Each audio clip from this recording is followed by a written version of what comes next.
PhDRetirementSolutions.com. 21st Century Radio is sponsored by Hieronimus and Company. This is Talk Radio 680 WCBM. It's time now for award-winning 21st Century Radio. Here's your host, Dr. Bob Hieronimus. One world, one mind, one love. We will find on common ground. Peace will be found for all on earth. Well, you're listening to one of our favorite, dearest friends, Oneida Elder, Johanna Shenandoah, with harpist Bambi Niles. There they go. Welcome back to 21st Century Radio. I'm Dr. Bob Hieronimus, and our executive producer and research assistant is Laura Kortner. And our engineer is Anita Brockington. You guys sitting up straight out there? You better had. All right now. 50 years ago, I became a student of the Ageless Wisdom teachings. 46 years ago, my Halloween costume depicted me as Dr. John Dee, a hero of mine and still is. Over all those decades, I consumed research on Brother John Dee from Jeffrey James, Peter French, Gerald Scholler, John H. Peterson, remember him? And most importantly, a very dear friend of ours, Dame Lady Frances A. Yates. And, yes, the Rosicrucian Enlightenment, who was, of course, my favorite. Until tonight, when I read Jason Louv's book, John Dee and the Empire of Angels, Enochian Magic and Occult Roots of the Modern World, published by our friends Inner Traditions International. He's joining us tonight for both hours. Now, presenting a comprehensive overview of Dee's life and work, Louv examines his scientific achievements, intelligence and spy work, imperial strategizing, I always call them stargating, and Enochian magic, establishing a psychohistory of John Dee as a singular force and fundamental driver of Western history, exploring Dee's influence on Sir Francis Bacon, another one of my favorites there, and the development of modern science, 17th century Rosicrucianism, of course, which both Laura and I are members of, and the 19th century occult revival and 20th century occultists such as Jack Parsons. Remember Jack Parsons? What about Aleister Crowley and Anton LaVey? Louv shows how John Dee continues to impact science and the occult to this day. Jason Louv is the author of 7 books, including Generation Hex, Ultra Culture, and The Psychic Bible. He runs the high-traffic site, ultraculture.org, and teaches courses on magic and spirituality at magic.me. He has written for many popular websites, including Boing Boing, Vice News, Motherboard, and Esquire Online, and he lives in Los Angeles, good old Los Angeles, and that's where the Woodstock bus is right now, getting all fixed up to come east. Welcome to 21st Century Radio, Jason. Oh, thanks for having me on. I'm super excited to be here. Well, and great to meet you. I'm more excited than you are. Don't you tell me. Are you sitting up straight? Yes, yes. Well, we'll see. We'll sit up straight now. Okay. Now, it took me a long time to read your book, but I read every page, and it serves me right. One of the things. Well, first, why don't you tell me just about yourself and your background? Sure.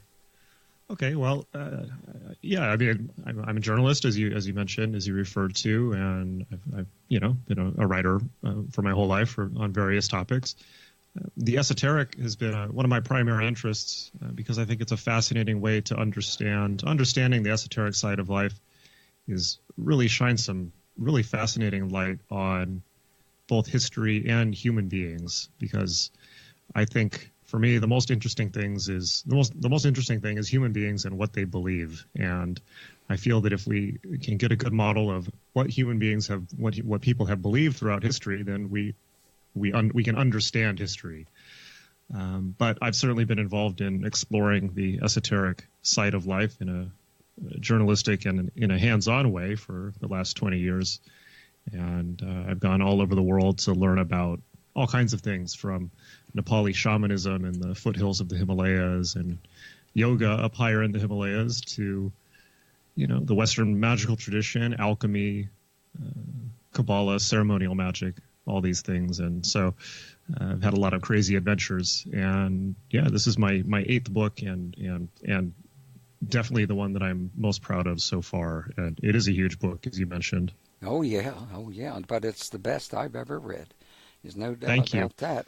That's high praise, especially you mentioned so many other great authors and who I feel I stand in the shadow of. So that's very high praise, Francis Yates and so on. Well, you're standing on all their shoulders, but now other people are going to have to stand on yours. Sure. Now, who was John Dee, and why was he important? So John Dee was the scientific advisor to Queen Elizabeth I in the 16th century in England. And he was a real Renaissance man. He's a guy that knew everything at a time when it was still possible to do that, when you could still learn and read all of the material that had been written. So he was a master of science and mathematics and astronomy and also the occult sciences like astrology and summoning spirits and all kinds of wild and woolly things. And he was, a true Mr. Wizard, as they say. Hey, just like you. Okay. Yeah, Well, that's right. why not? Yeah, and the reason that he's so important is because he really stood at the crossroads between the Dark Ages and the Renaissance and then the modern world. And he's the person that came up with the phrase British Empire. He's the person who invented and laid out the schematics, the plan for England colonizing the world and creating the British Empire.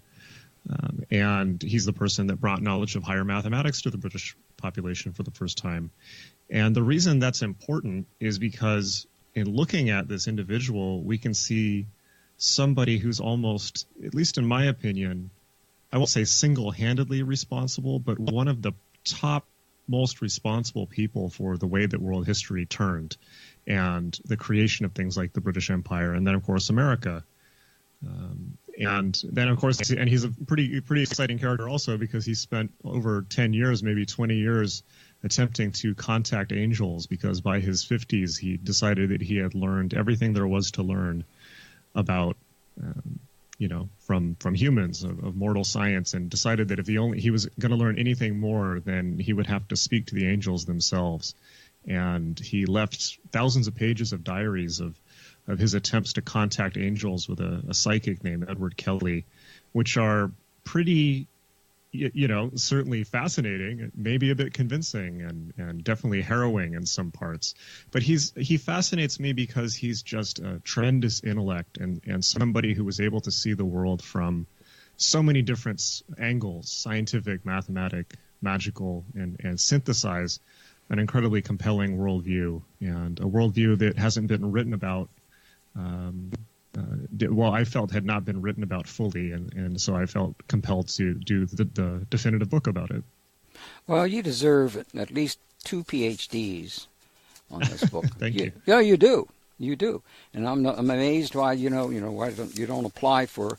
Not that you need it, but the point is, it's that kind of quality work, and the people that I've at Saybrook Institute would just, you should get a PhD from them. I'll talk to Dr. Stanley Krippner and send him a copy of your book. Would you be that would be great. Would you be against that? No, please do. Can you get an honorary PhD can you stand on the independent work you've done? That would be useful. I'm just concerned about spending, another decade in academia. Will. With the quality of work that you've already done. These are the same fields that Dr. Krippner and so many my other friends are deeply involved in. They would love this kind of thing. Anyway, we should make that attempt. But, you note that the influence of Dee's, the angelic system, he and Kelly delivered to the world can be found in an astonishing number of major turning points of Western history since Dee's death. Would you please give us just a few examples of that? Absolutely.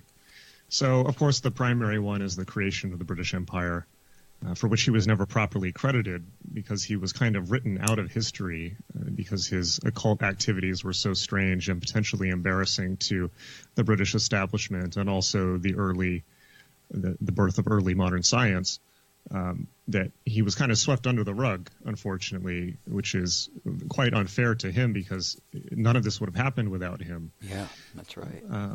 But outside of that, I mean, if we go forward in history, Dee's work, at least in the occult world, certainly underlies the creation of everything from Freemasonry to Rosicrucianism to more recent occult movements like the Golden Dawn and Aleister Crowley's Thelema and modern neo-paganism. It's a straight line all the way through. All of these, really every single occult or a cultural or New Age or neo-pagan movement since Dee's time has almost invariably been constructed around a core of his work, even though most of the adherents of those groups have not fully understood his work or even directly engaged in it. It's always been sitting there at the core as the lofty heights of the occult. But besides that, I mean, we can certainly see his influence in, of course, the Age of Empires and exploration, and then even things like the modern space program. You mentioned Jack Parsons at the beginning of the show, somebody who's thankfully a bit more well-known because he's currently the star of a TV show on CBS All Access, the Strange Angel, which is about his life. Jack Parsons was a rocket scientist in the 1930s and 40s in Pasadena, California, who was one of the early pioneers of rocketry and was the founder of Jet Propulsion Laboratories, which was later acquired by NASA, and invented the rocket fuel that got us to the moon. Jack Parsons was a very keen student of both Aleister Crowley and John Dee's work, and of Enochian magic in particular, and spent a lot of time experimenting with it in the Mojave Desert with his friend L. Ron Hubbard, who he probably shouldn't have trusted as much as he did. And that's a whole other sordid and fascinating story. But that right there is at the core of the foundation of the modern space program, just like Dee's work in the 16th century was at the core of the foundation of the British Empire. And if all of this sounds completely bizarre to you and mind-spinning and perhaps all over the place, then this is the shape of history, and you're now in the place that I was, trying to make sense of this and piece together. Really what we're looking at is how the occult has shaped world history, and how the strange and very complex world of occultism and magic has intersected with the forces that have shaped everything from the creation of the British Empire to the American Empire to the space program and humanity's attempts to get off-world. It's the book covers 500 years of history, starting with John Dee, and as you mentioned, expanding forward into the influence of his work on history. It's the greatest story never told, as they say. Yeah, it sure is, and you write so well too. Now, we're going to have to take a break here, but when we come back, your work is unique in a number of ways, especially in regards to, say, for instance, well, now my next question is going to be, and you can study up on this, okay, because you can check here in your book on what. Here's the question: what is the great chain of being? Do you think you can handle that one for us when we come back? Absolutely. Good going. All right. Time out here on the playing field with Jason Louv, John Dee and the Empire of Angels, Enochian Magic, and the Occult Roots of the Modern World, Inner Traditions International, on the web. Jason Louv, LOUV.com. Almost got that wrong, right? JasonLOUV.com. Or here's an easier one. Magic Me. That's a pretty good one.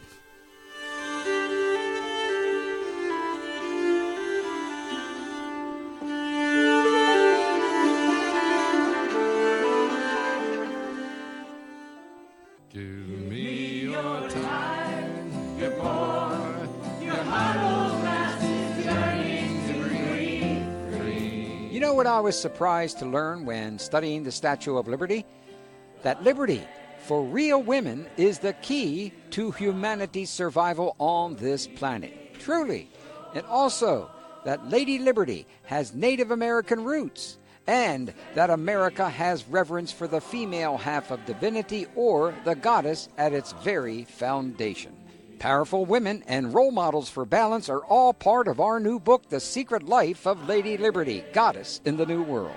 It's a new way to understand America's history and future. Buy your copy today at Amazon.com or Barnes & Noble, or from our website, secretlifeofladyliberty.com. That's secretlifeofladyliberty.com. Just chock full of all new reasons to love the United States of America. This is Mitch Horowitz, the author of Occult America, and you are listening to Dr. Bob Hieronimus on 21st Century Radio. This is the place to be for information about everything you love in the world of esoterica, the occult, and alternative spirituality. There's Brother Mitch for you. Yeah, indeed. Welcome back here. Our guest is Jason Louv, John Dee and the Empire of Angels, Enochian Magic, and the Occult Roots of the Modern World, Inner Traditions International, on the web, jasonlouv, LOUV.com, and or magic.me. Are you still with us, Jason?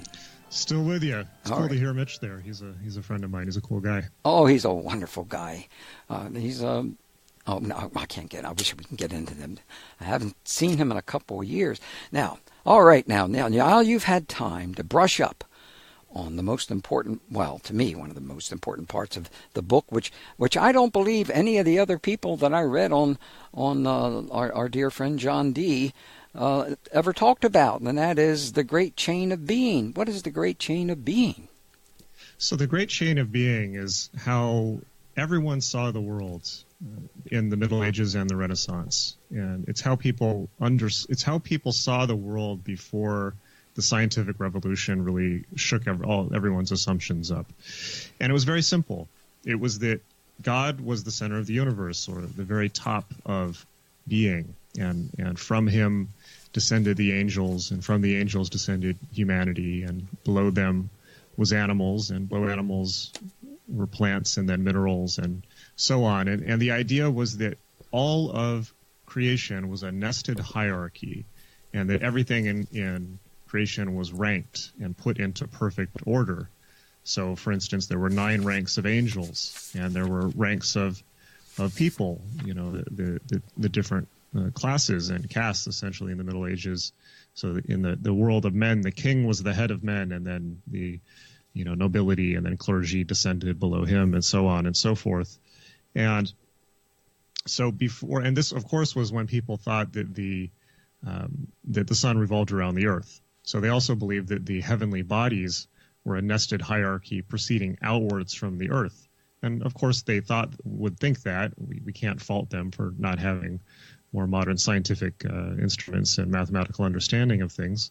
But it was how do I put it? It was a worldview that was wrong, at least by our current understanding of things. However, it was a worldview that was very, very comforting to people in a way. It was a worldview that suggested that everything was perfectly ordered and constructed. And I think that that's very comforting for people. I think that people are very fundamentally discomforted by the idea that the universe is chaotic, or that there's no meaning or order to it, which is what we kind of believe now, largely. Well, if we got a president like we have now, there's certainly chaos. He loves chaos. I mean, he's said it. He likes to hate, and he loves chaos. Now, this is really interesting that we have a president like that. Excuse me, I couldn't help it. I thought I'd throw that in there. Well, it would certainly be interesting to see how they viewed that at the time, because to the medieval mind, if there was chaos, so if you think that the world is perfectly ordered, well, why do things go wrong? Why is there chaos? Why and why does the system break down sometimes? And the conclusion that they came to was that it had to be the effect of sin. human beings had been given free will by God as a necessity of being human. And so they could, of course, of their own free will, choose to sin, or they wouldn't be human. They wouldn't have free will. So, but the effects of sin were always chaos. That was a clear cause and effect. It's very similar to the Eastern idea of karma. What you do comes back to you. And so if there was anything wrong, like, for instance, the Black Plague or something like that, then it had to be the results of human sin. And so that's, of course, where this model breaks down, because people were blaming themselves for things that just weren't their fault. But at least not in that way. Maybe in their fault for not having good sanitation and minding fleas and that type of thing. But this was the medieval view of the world. And so the reason that this was important is, for esoteric thinkers, it meant that reality could not only be understood, but that one could come closer to God by ceasing one's, overcoming one's own sinful nature, and thereby ascending the great chain of being. To become more like the angels was to reach upward on the scale of evolution, an idea that's also very common in Eastern mysticism and Sufism and things like that.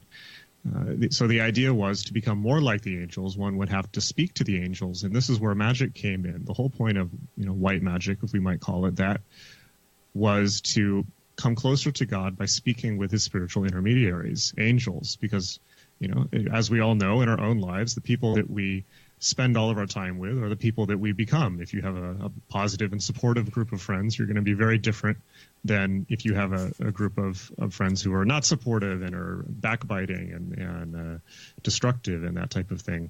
But if your circle of acquaintances is angels, well, then you're going to become much more like them simply by the effect of peer pressure.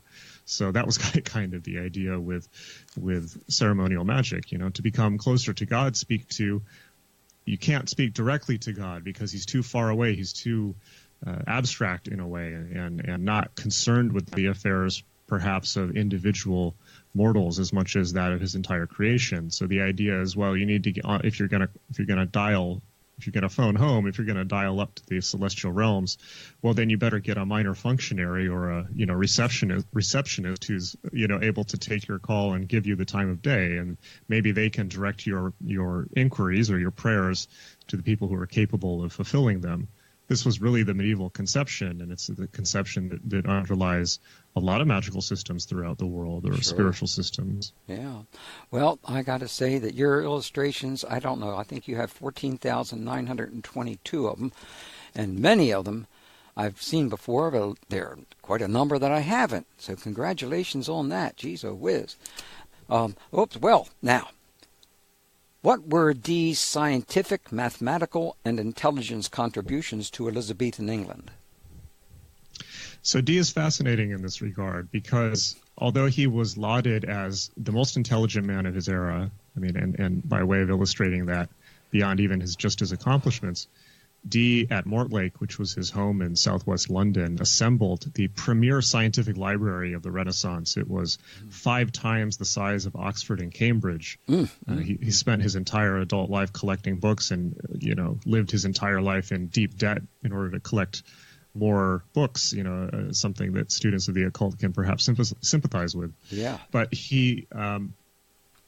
so what he really did is lay the groundwork for modern science, and he didn't have any real scientific breakthroughs of his own, not in the sense that perhaps Galileo or Kepler did. He didn't have a big discovery or a big theory, but what he did was he prepared the way by not only by importing the idea of science from the continent to England, but also assembling that library, using it to create a salon and an incubator for all of the brightest young scientific and mathematical minds of England, where they could come and read books and converse with each other, and also by teaching math to the English public for the first time. So he was a great educator, and the generation that followed Dee, the ones that made the big breakthroughs, the Tycho Brahes and people like this, they were nurtured in the environment that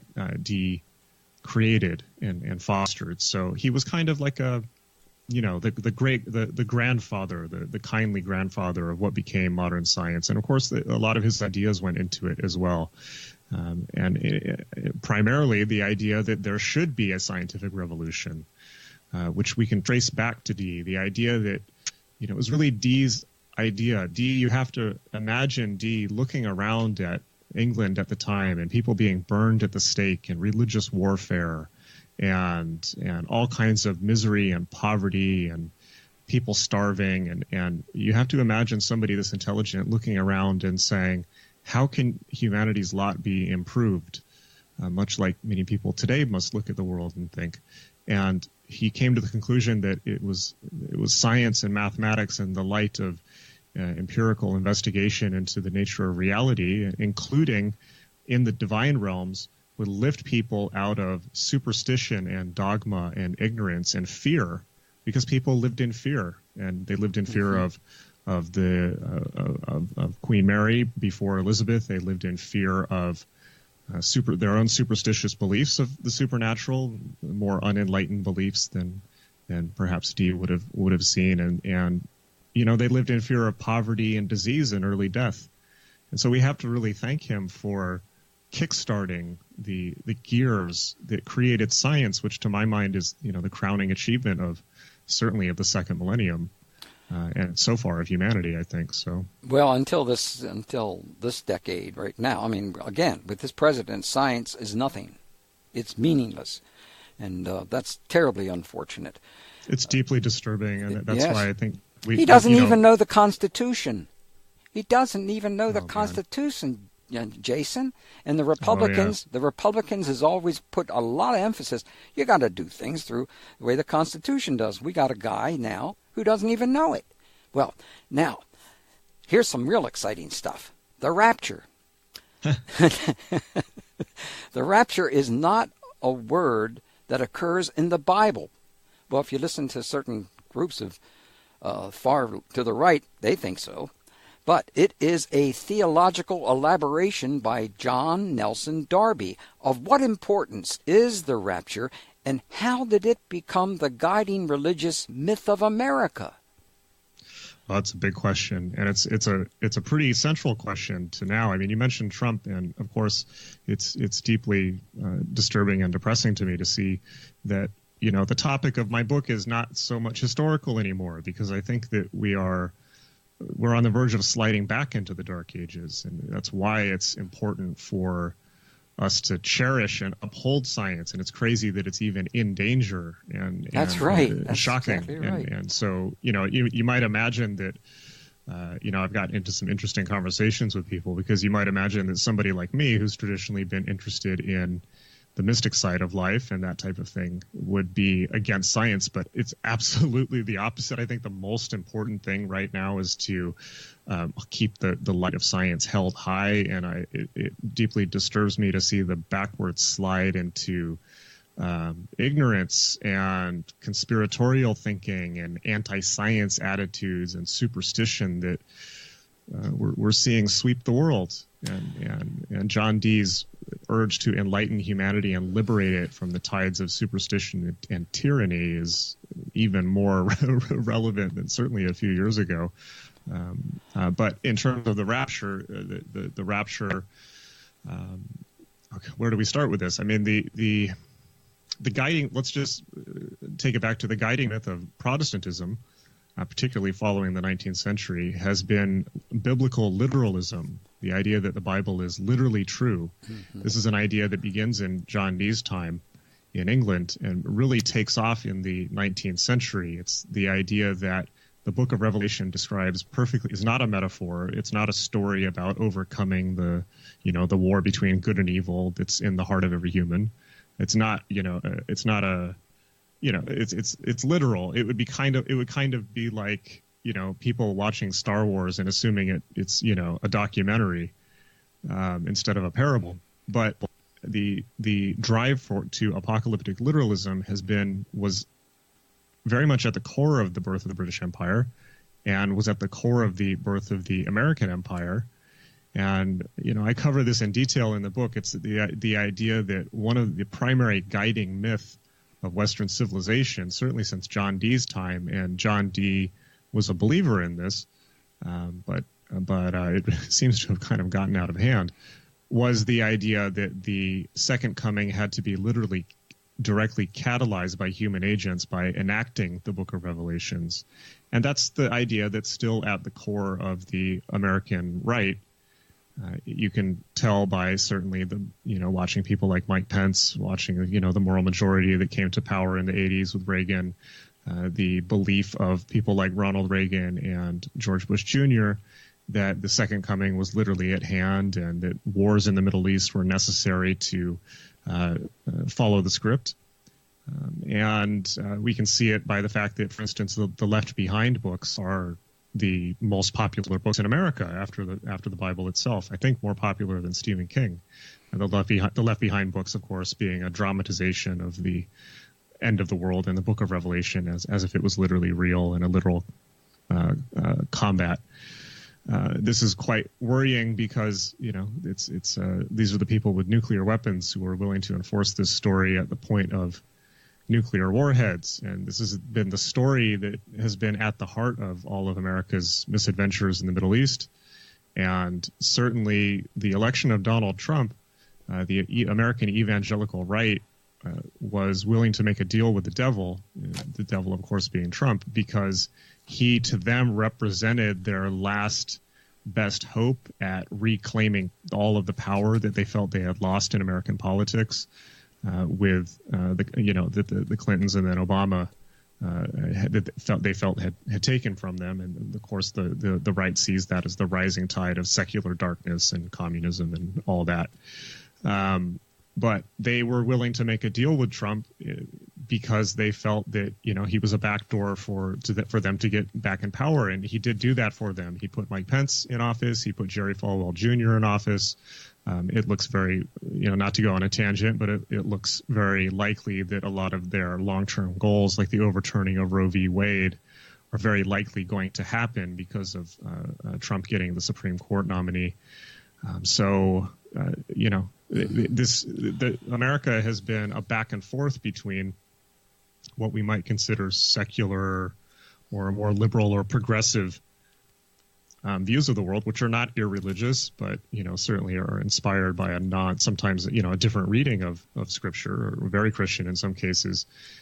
Between that and the apocalyptic literalism of evangelical Protestantism and the American right, and that's a thread of history that like all the things I'm mentioning on this show, each one of these things is a thread that you can pull on, and it will you can trace it back to hundreds of years of history and fascinating stories and of adventure and intrigue going back to the 16th century. And I lay out the whole story in a way that I just unveil as if by revelation the multiple hundred years of all of this coming to pass, not in a conspiratorial way, but just zooming back out on history far enough to see what's happened. Mm-hmm. So I apologize if this is kind of we're all over the place here, but it all links together. Well, we're gonna call time out on the playing field in just a minute, but I just wanted to let you know I just bumped into in the middle of the night last night on the internet Nostradamus's alleged predictions for 2018. Oh boy! And he concluded. My ears just perked up. He concluded that Trump is the Antichrist. That's what he did. This is amazing. And he acts like the Antichrist, I'll tell you that. Okay. Does he mention Tide Pods also? No, I don't.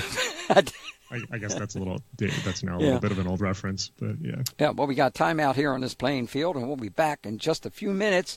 And, of course, I hope you got your New York Times today and read the New York Times magazine.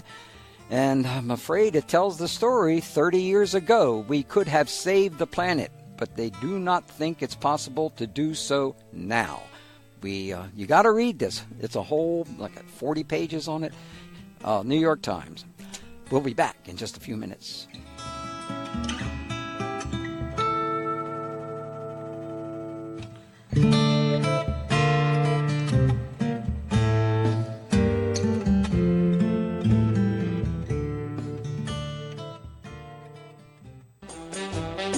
Oh, yes.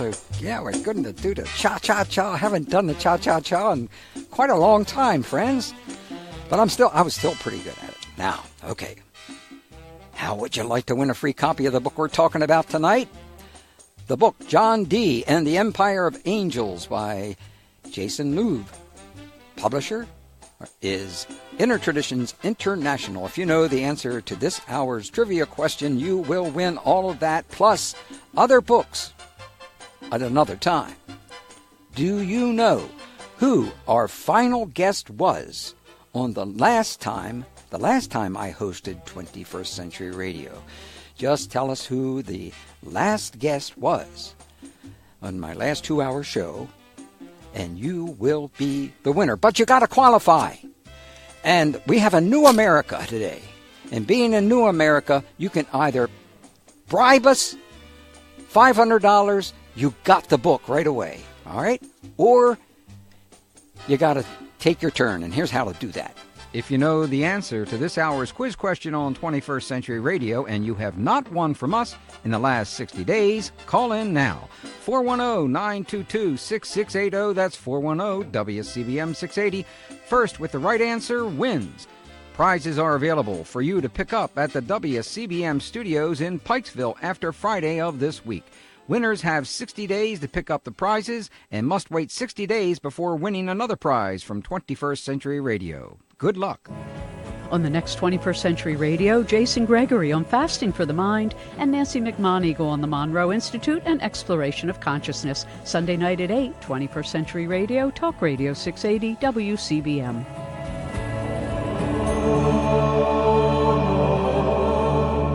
Hi, I'm Raven Gramassi, author of over 20 books on inner mystery traditions and pre-Christian European spirituality. You can find out more about my work at my website, houseofgramassi.com. And you're listening to 21st Century Radio with Dr. Bob Hieronimus.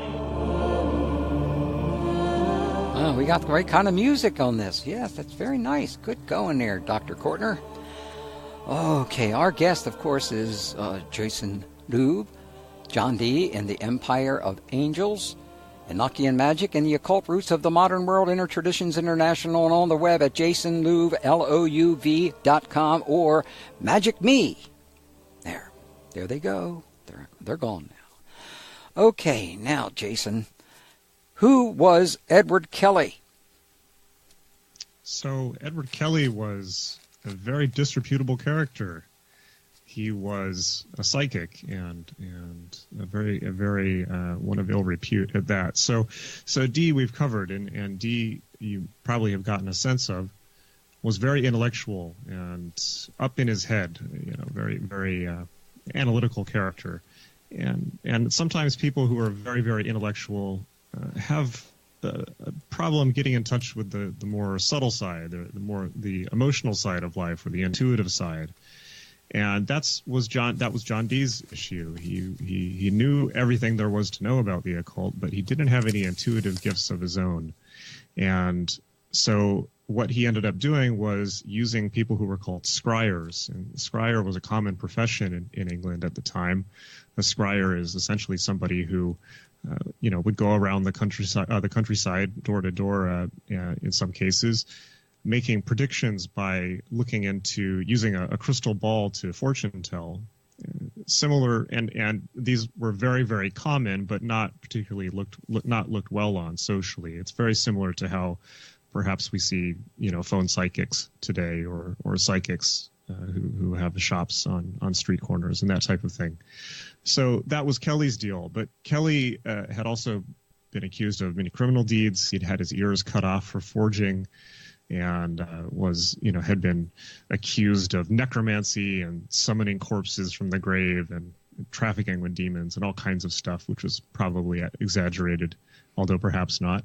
And Kelly arrived at Mortlake as a result of a talent scout that Dee had employed to find scryers for him. And despite his kind of miasma of nefariousness, Kelly was extremely talented, and he was able to had very clear and precise psychic sight, or at least was good enough, a good enough con man to convince Dee of this. and he and Dee formed a working partnership that lasted about 7 years, of Dee doing magical rituals and then Kelly going into a light trance state and telling Dee what he saw in the spirit world. So it would be Dee doing rituals and Kelly saying what was happening on the other side.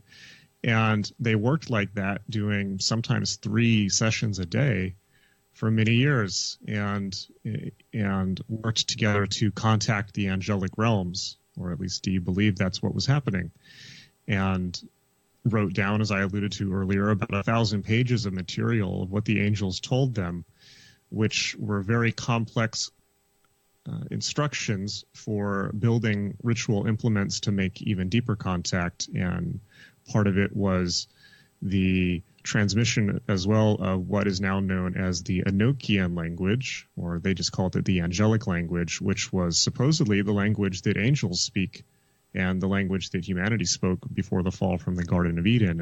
It has its own alphabet. It has hints of an underlying linguistic structure.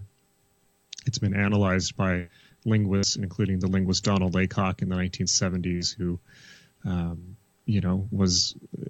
had to remain agnostic about it because it had some impressive features of being an actual language.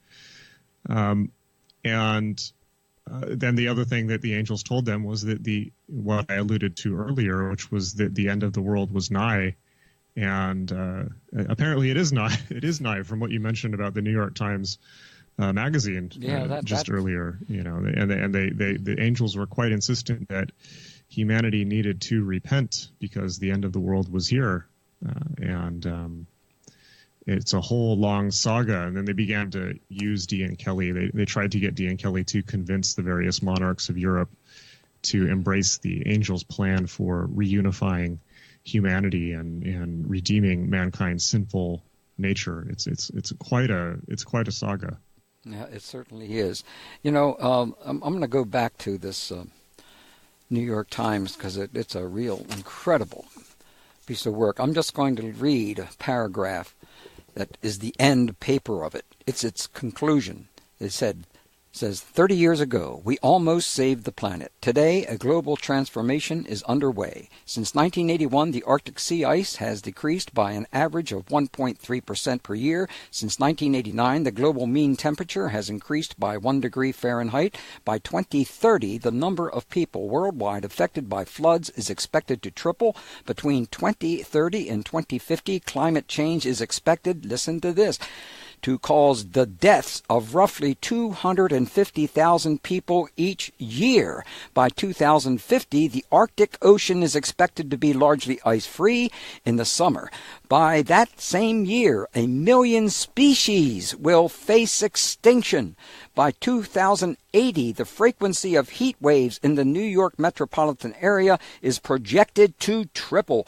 By the turn of the next century, global sea levels will have risen by 1 to 4 feet, potentially turning hundreds of millions of people into refugees. Whoa! And that's science. And that's not at all what Donald Trump thinks or ever understands, because he can't read. He hardly reads. Jeez whiz. So I think it's important that people pay attention to this, because look around and love the people that you're with. Help other people as much as you can, and pay attention especially to the children, because our lives and their lives may be shortened. And this president has not helped one bit. Now, I hope we never have to talk about that guy again. Now, you ready for another big question? Sure. I mean, where do we go after that? Well, I do want to. I like that you're tying this to the. Well, I don't like any of that, of course, but I appreciate that you're tying it to current events, because that's certainly how I see it. It's like I wouldn't. There's no point in my mind. All books are written about the present, whether it's a history book or talking about the past, or a science fiction book talking about a potential future. All art is created about the present, and of course this is there's no point in just writing a book to understand history. The point of writing history is telling people what they need to know now, and one of the reasons that I think we've come to this position is because people have been trying to make the apocalypse real. I mean, I think that they've had a religious mandate to, this idea that it doesn't matter if the world dies. That's right. Because we're all going to be raptured at the end. Well, what if that's not true? Well, there's only all the life that there is. Only 144,000. Now, that's not too many. It's going to make it. No. Well, they're all pushing and shoving each other to get on the bus. Yes, through love, they are pushing and shoving each other. And there's another great article in the New York Times today, which Baltimoreans, everyone in Maryland should read. It says, "Can Larry Hogan, that's our governor, save the Republicans?" That is really something, because Larry Hogan expresses himself, our governor expresses himself, and Trump is going to hate Larry Hogan. And I'm sure he's going to jump on and try to mess him up in one way or the other. Well, just as an aside, we're kind of getting off territory here, but I do think I do want to. I will say that my intuitive feeling about things right now is that I don't think there's anything left with the Republican Party. I think that and it is relevant to this topic because for the longest time, the Republican Party was based on Christian values and evangelical Christianity and family values and all this. And as I mentioned earlier, they did sell their souls to back Trump. But right now, we've got people like Paul Ryan have bowed out and things like this. Right now, the only thing that's holding the GOP together is Trump's force of personality. That's it. And he's getting, he's not healthy. It's like, so I think that at some point the Trump inevitably will falter, and when that happens, I think that they're going to rush to see who can sink their fangs in first as so-called Republican allies, and at that point, I don't think there's going to be anything left of the GOP. I think that this might be the last gasp of it in a way, and whatever emerges after that, I don't know. Maybe it could be worse. Maybe it could just be, alt-right neo-Nazi populist fascism, but I think that this is it for at least the evangelical right. Well, I know we got to take a break soon, but one last thing on this particular issue is that there are stories that. Oh no, I better not say that right now. Time out here on the playing field. You're going to take a break, Jason. If you got something to do, you have to twist the night away or whatever you got to do. We'll see you back in a couple minutes.